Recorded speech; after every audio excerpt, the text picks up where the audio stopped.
Welcome back to the Evaluator, a podcast by the Independent Evaluation Unit of the Green Climate Fund. I am your host, Yeonji Kim, Communications Officer at the IEU. The IEU aims to conduct evaluations that will help make the GCF faster, smarter, and better. We are committed to collecting and producing high-quality evidence to inform policymaking within the GCF and also the broader international climate finance arena that translates into better outcomes on the climate action front. As you know, the Evaluator brings you compelling insights on cutting-edge topics related to evaluation, climate action, and development, featuring experts from across the globe as well as from within the IEU. In this episode, we are continuing our talk with Dr. Jyotsna Puri, or Jo, the head of the Independent Evaluation Unit of the Green Climate Fund.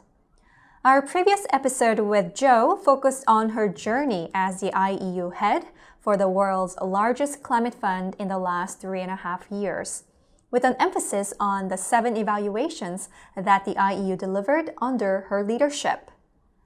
Today, I will ask Jo more questions relating to the IEU's broader data collection and analysis effort that directly supports its evaluations, and also questions about Jo's leadership in the larger international development and climate change space. Hi, Jo. Thank you for joining us again. Thank you so much, Yeonji. You shared with us in the previous episode the tagline for the IEU, which is Trusted Evidence, Informed Policies, and High Impact. So let's focus now on this trusted evidence part. I saw in the recent Data Lab video of the IEU, you said that the IEU Data Lab is your dream come true because no other evaluation offices have that. So tell us how the IEU Data Lab produces trusted evidence. Yeah, really good question again, Yeonji. So, in most evaluation offices, I think there is a certain amount of frustration. The frustration comes from the fact that, look, the data that they have to deal with is essentially produced by very different actors who aren't necessarily producing data for the purposes of evaluation, right? And evaluation data requires data to be both input and analyzed with a very different lens.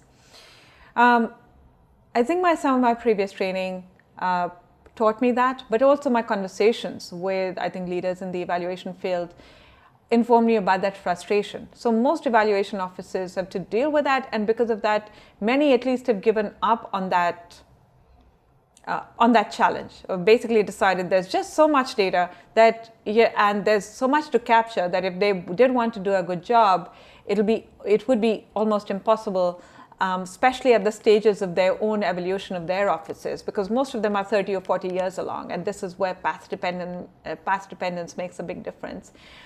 So it would be very difficult for them to try and recreate data over such a long time. With the GCF, given that it's at least at that time, it was a 5-year-old institution, I knew that it was now or never. Either we set in the data lab right then and started to at least input the data, into machine readable forms, but with the lenses that evaluators wanted right then, and then sort of basically then the incremental change in data would be very small once we were able to catch up. Either it had to be done right then, or it would not be done at all. And so I did feel that responsibility of also a legacy. I think that I was quite cognizant of at that point and have been throughout. So with the data lab, the idea has been that, yes, we look at both GCF data, and now I'm proud to say that, the data lab has different parts to it. We look at internal GCF data. We've got almost all of our funding proposals, financial data, all of the investment criteria, all of their review scores, etc. Everything in machine readable form, and in forms that we understand, that the IEU understands. So we have the metadata for it. We understand what each variable means, how it can be translated, what the definitions are. All of this is really important. It sounds really detailed, but really the devil is in the details. And I knew that we wanted that right from the beginning. We wanted the metadata, we want the machine readable data, we needed the financial data, we need the implementation data, we needed the disbursement data, all of that, yeah, but in forms that we could recognize, interpret, and have confidence in. So that was one. But we also needed to align this with external data. I mean, the world has become data rich now, but we were also cognizant that we didn't want to basically just invite data for its own sake. Data mining is a big no-no. You have to start with good hypotheses and then see as to what the data is saying. But with that data, we could be intelligent and bring in partners who could help us with interpreting also what external data sets were saying and could be used by the GCF. So we also worked on building a small part of our work on bringing in GIS. GIS data and costs have now become really low, but they bring spatially disaggregated data in ways that we are able to use, and hopefully we'll be able to show off, hopefully by early next year. Yeah, so that's the second. And so putting all of this has essentially taken, I think, about a year and a half. But with that, then we are now no longer do we have to say, do we have to put in caveats into our evaluations which say, oh, this is anecdotal data and only data that we've collected from one country. We can now talk about the entire portfolio. So in statistical terms, we are looking at the population and no longer the sample. There's no sample size bias in our data. We are looking at the entire population, and we can talk about the entire portfolio of the GCF in confident terms because we're talking about the entire population.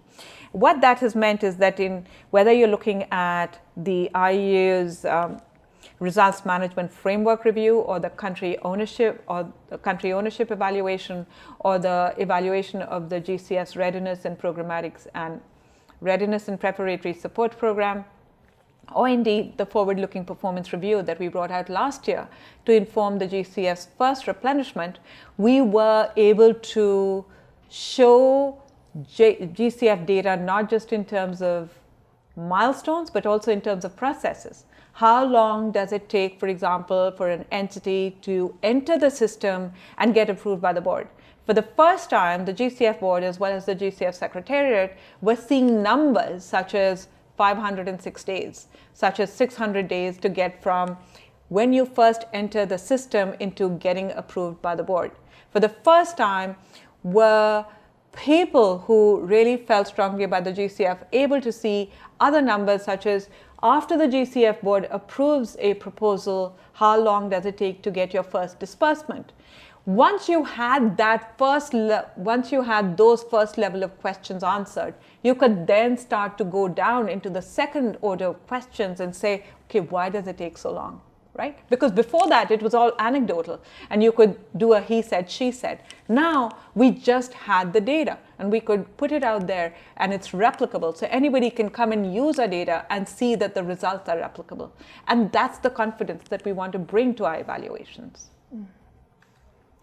Wow, that's amazing. I mean, I know that the IOU Data Lab exists, but I didn't really get to work with this data myself. And so the fact that it's machine readable and, there's metadata, we understand the data the way we do, that's really, truly amazing. So thank you for that. Earlier, you alluded to how the IEU invests in learning about behavioral science. So I'm just wondering, why do you invest in this topic as a unit? And can you tell us briefly about the IEU's Behavior and Design Lab, BAD Lab?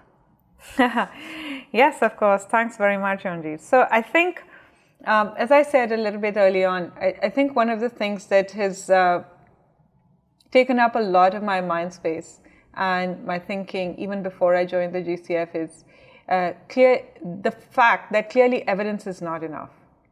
Action is rarely informed by just evidence. And I think this is one of the challenges of evaluations as well. We think that just producing evaluations is enough, and that in itself, evidence should lead to policy change. But climate change is the poster boy of where we know this has not worked, right? And so this is essentially what marks my obsession with thinking about what can we do to change behavior and action in the last mile. And that's where behavioral science comes in. So even before I joined the GCF and the IU, I'd started to think about where do multilateral institutions have somewhat of a blind spot. And I think it's here. It's in focusing too much on the supply side of issues and not sufficiently on the demand side, and not sufficiently on what is it that the human being on the ground, that the man, woman, and child on the ground want, and tailoring your investments to their needs. Behavioral science lies very nicely at the intersection of anthropology, economics, and psychology. And it essentially combines elements from all of that to then recognize that we may think that, or we may know that some things are individually rational and required for us, but we just don't do them. This is what translated then into the creation of the Bad Lab within the IU. And it was mischievously named precisely because I wanted people to also be provoked into asking the question, what's the Bad Lab? And it sort of had that image about it, and it would and has provoked reactions as well. So it stands for Behavior and Design Lab. And it's essentially focusing on this idea that you need to create a choice architecture for people so that even when they know that they have the evidence for doing something that is privately useful for them, they suffer from inertia. So in the counterfactual, they suffer from inertia and don't undertake that action. But when given the right choice architecture, they will make the right decision for themselves. It's the decision that they've always wanted to make. They just couldn't make it because of inertia. And now, because you have the right structure and the enabling environment, you will. So the Bad Lab essentially is now focusing its attention on understanding as to how within GCF projects and investments, as we provide, for example, climate information services, which is a large sub-portfolio for the GCF, or we are putting out cash transfers, or we are giving payments for ecosystem services or for not deforesting plots of land, how can the impact of that intervention or program be amplified by essentially creating choice architectures in that last mile so that people on the ground find it far easier to take the right decision? So the Bad Lab essentially focuses on analyzing the investments that GCF is making and seeing as to where it can recommend changes in choice architectures on the ground so that it is easier for beneficiaries of GCF investments to make the choices that they were wanting to make anyway, but just in an easier way. So, and that's essentially what we are looking at now. We are analyzing these projects. We are also going to be working with our other program, which is the Learning Oriented Real-Time Impact Assessment, or LORTA program, and hopefully bringing on some partners to experiment and test some of these interventions to see as to what could work as possible tweaks to interventions so that we can amplify the impacts of GCF investments. When you joined the GCF in 2017, you were also the only GCF board-appointed female leader. So that's amazing. That is highly inspirational for us, women in the field of international development and climate change. So what was it like for you to navigate this space as a woman? Has it been an easy journey? And what advice would you like to give to these young, aspiring female professionals in development and climate change? Wow, has it been an easy journey? No. Would I do it again if I knew everything that I know now? In a heartbeat. It has been an amazing journey, but I think it's been amazing primarily because it has been so challenging. And the first thing that I want to say to women, and I'm also proud to say that I think the IU has some incredible women. Actually, all of the women there are incredible. And each one of them could do this job. So I think there are two things that I want to leave the women, especially, two ideas that I especially want to leave with the women. First, you're more fabulous than you think you are. And second, just persist.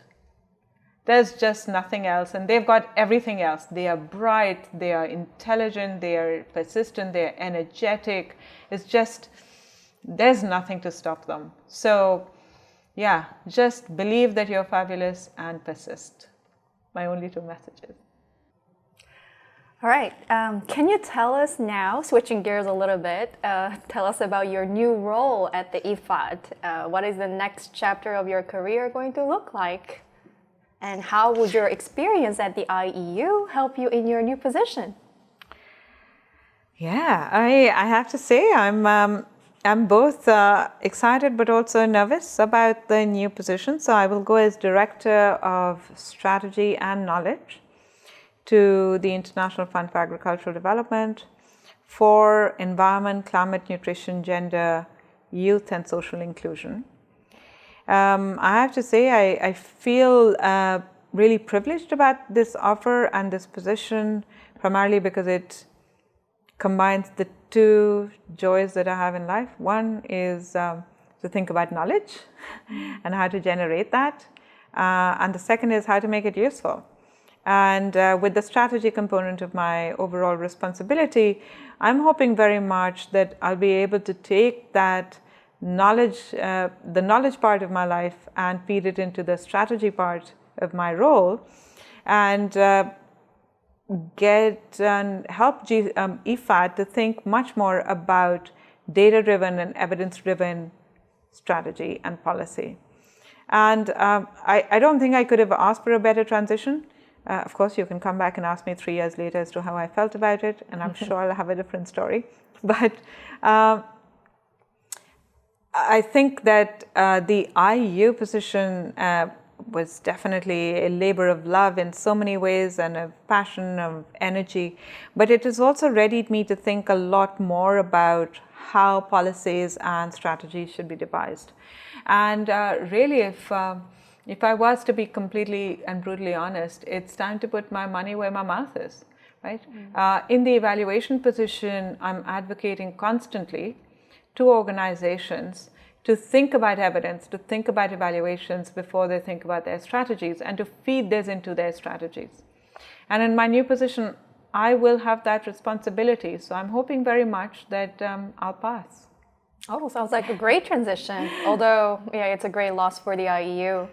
And so now, would you like to say any final words to your beloved team, the IEU, and perhaps the larger GCF family? So I actually want to try and end with a quote, if that's okay with you. It's a quote that I would share with my team a lot, especially when times were really dark and we were discouraged, or we felt that there was nothing to look forward to, etc. And there were quite a few of those times. So this is a quote by Marianne Williamson that I really like, and it goes like this. Our deepest fear is not that we are inadequate. Our deepest fear is that we are powerful beyond measure. It is our light, not our darkness, that most frightens us. We ask ourselves, who am I to be brilliant, gorgeous, talented, fabulous? Actually, who are you not to be? Your playing small doesn't serve the world. There's nothing enlightened about shrinking so that other people won't feel insecure around you. We are all meant to shine, as children do. And I think that's something that I want to leave with the IEU and with anyone else who might be interested. Thanks. Okay, we are all meant to shine. Thank you very much, Jo, for doing this with us. Thank you very much for joining us for the podcast, The Evaluator, and we hope to see you and all the best to you in your new adventure. Thank you. Thank you, Yonji, and thank you for all of your work and energy. Yeah, thanks very much. We hope you enjoyed this episode of The Evaluator by the Independent Evaluation Unit of the Green Climate Fund. We'll be back with more insightful and interesting dialogues that matter for the evaluation and climate action communities, so stay tuned. Remember to tweet your thoughts about the show at GCF_eval with a hashtag #TheEvaluator. That's all for now, signing off from the IEU headquarters in Songdo, Republic of Korea. Thank you for listening.